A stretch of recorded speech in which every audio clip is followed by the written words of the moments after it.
जुल्म के खिलाफ आज राजस्थान प्रदेश कांग्रेस कमेटी की तरफ से ये धरना और प्रदर्शन का कार्यक्रम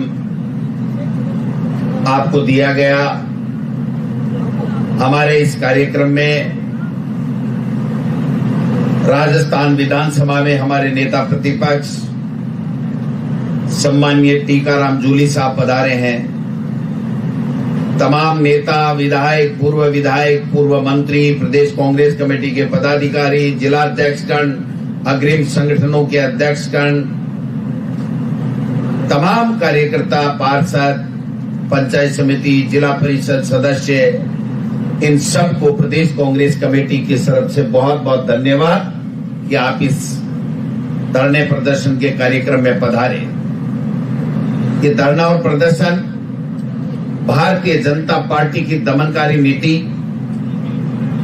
और जिस प्रकार से 10-11 साल से हर उस नेता को प्रताड़ित करने का काम कर रहे हैं, हर उस नेता के खिलाफ झूठे मुकदमे बनाने का काम कर रहे हैं, जो जनता की आवाज बनकर के जनता के मुद्दों को सरकार के सामने रख रहा है, सरकार के आंख में आंख मिला करके बात कर रहा है कि आप बताइए, आपने मोदी जी 2014 में जो बच्चों को, बेरोजगारों को रोजगार देने का जो वादा किया था उसका क्या हुआ?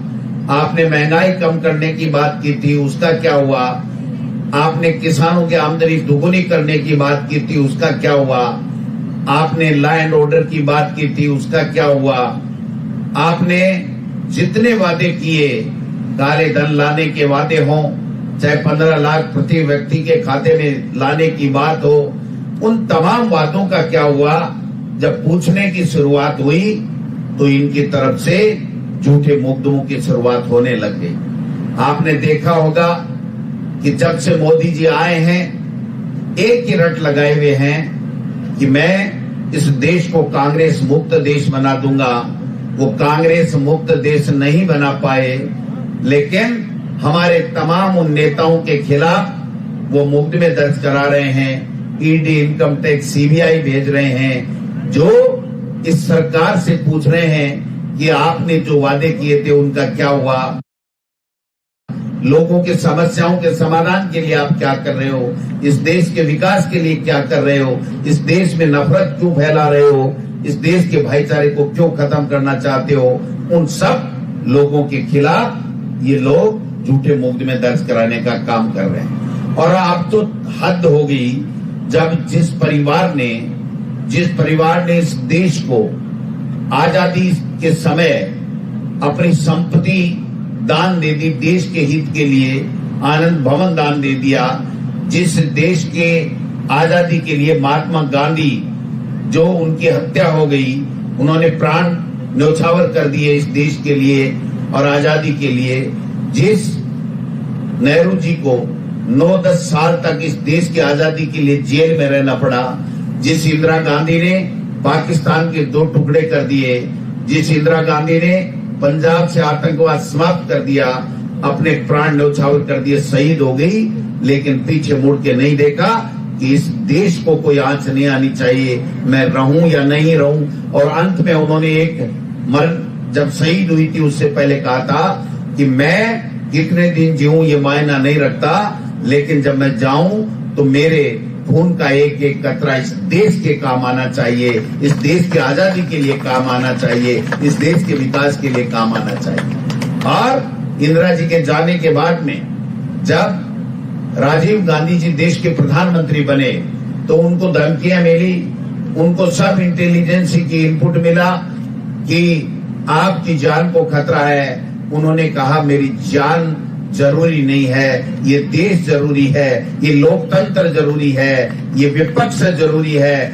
और इस सरकार को आईना दिखाते रहे कि सच ये है, आप जिस बुलाव में हो वहां पर धोखे ही धोखे हैं। आप लोगों को भ्रमित करने का काम कर रहे हैं, आज देश को बांटने का काम कर रहे हैं, देश के लोगों में नफरत फैलाने का काम कर रहे हैं। और वो भी एक दिन शहीद हो गए, लेकिन उनकी स्वर्गीय राजीव गांधी जी की धर्मपत्नी, हमारी सबकी नेता, त्याग, तपस्या, और बलिदान की मूर्ति, जिन्होंने ये कहा कि मैं देश के प्रधानमंत्री नहीं बनूंगा, मुझे प्रधानमंत्री पद नहीं चाहिए, मुझे 36 कौमों में प्यार फैलाने वाला और विकास करने वाला हिंदुस्तान मेरा देश चाहिए।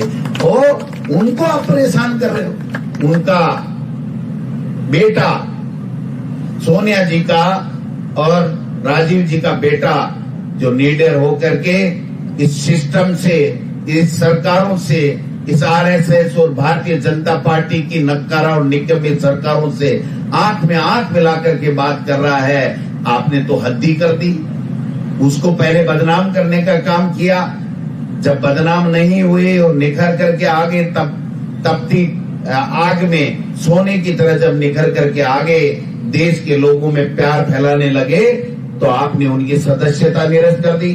और जब सुप्रीम कोर्ट ने कहा ये आप गलत कर रहे हो, और उसके बाद में आपने देखा होगा जब जब राहुल गांधी ने इस देश की पार्लियामेंट में, जब जब देश की सड़कों के ऊपर, जब जब इनके ऊपर सवाल उठाए, भ्रष्टाचार के आरोप लगाए, भ्रष्टाचार के सवाल उठाए, मोदी जी की जो गलत नीतियां उसके ऊपर सवाल उठाए, तब तब इन्होंने, आज राहुल गांधी जी के ऊपर आपको पता होगा कितने मुकदमे हैं, दर्जनों मुकदमे हैं, दर्जनों मुकदमे हैं। लेकिन वो बब्बर शेर किसी से डरा नहीं, वो कह रहा आ जाइए, जब मर्जी आए तब आ जाइए, मुझे परवाह नहीं है, मुझे न पद की परवाह है, मुझे पद नहीं चाहिए, मेरा पूरा देश चाहिए और इस देश में प्यार और मोहब्बत चाहिए, इस देश के लोग कैसे अमन चैन से रहे, इस दिशा में मुझे काम करना है। और जब कन्याकुमारी से लेकर के जम्मू कश्मीर तक आपने देखा होगा कि उन्होंने प्यार पूरे देश में और देश के लोगों में बांटने का काम किया। आप देख सकते हो कि किस प्रकार, क्या मुकदमा, कोई लेन नहीं देन नहीं। मैं पूछना चाहता हूं कि जब एक मुकदमे के अंदर 2 साल की मैक्सिमम सजा सुना करके और हमारे नेता को जब लोकसभा से 24 घंटे के अंदर वहां से बर्खास्त किया उनकी सदस्यता को, और उसके बाद में जब सुप्रीम कोर्ट ने रोक दिया, क्या हुआ साहब उस मुकदमे का?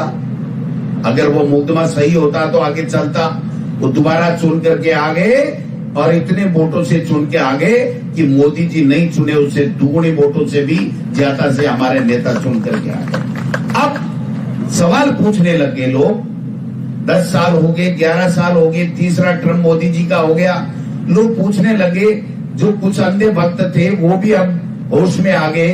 उन्होंने कहा भाई ये बातें तो रोजगार देने की बातें हुई थी, महंगाई कम करने की बातें हुई थी, उन बातों का क्या हुआ? मोदी जी और भारतीय जनता पार्टी की सरकार बताए तो इनको लगा कि अब तो मुद्दों की बात करने लगे, तो इनका ध्यान कैसे भटकाना है? इनका ध्यान कैसे भटकेगा कि राहुल गांधी और सोनिया गांधी पे झूठा मुकदमा लगा दो, पूरा देश और देश के लोग, कांग्रेस के कार्यकर्ता उस काम में लग जाएंगे और मोदी जी, अमित शाह और केंद्र की सरकार चोरी करने में लग जाएगी। और चोरी करके वो कहां जाएंगे? विजय माल्या से दोस्ती करेंगे या ललित मोदी से दोस्ती करेंगे? कौन से देश में जाएंगे? ये अब आगे आने वाला समय बताएगा, लेकिन इसकी सोच है।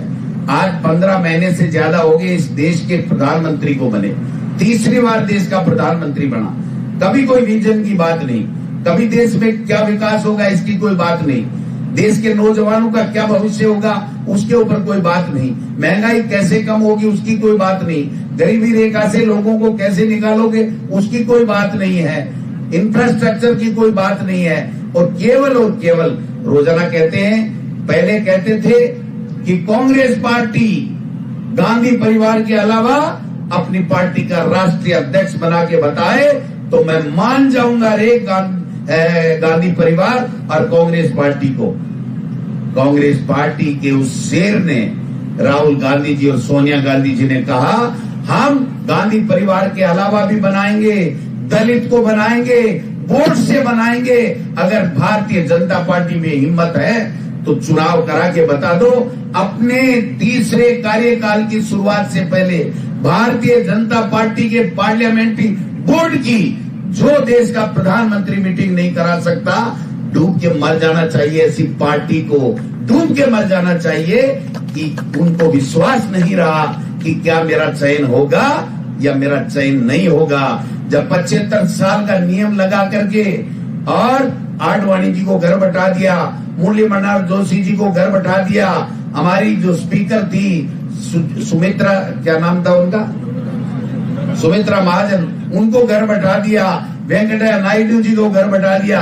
और जब मोदी जी का घर बैठने का नंबर आया तो अब नागपुर धोख देने के लिए चले गए कि मेरे को बख्शो, मेरे को बचाओ। मैं तो अभी 75 का हुआ ही नहीं, मैं तो उल्टा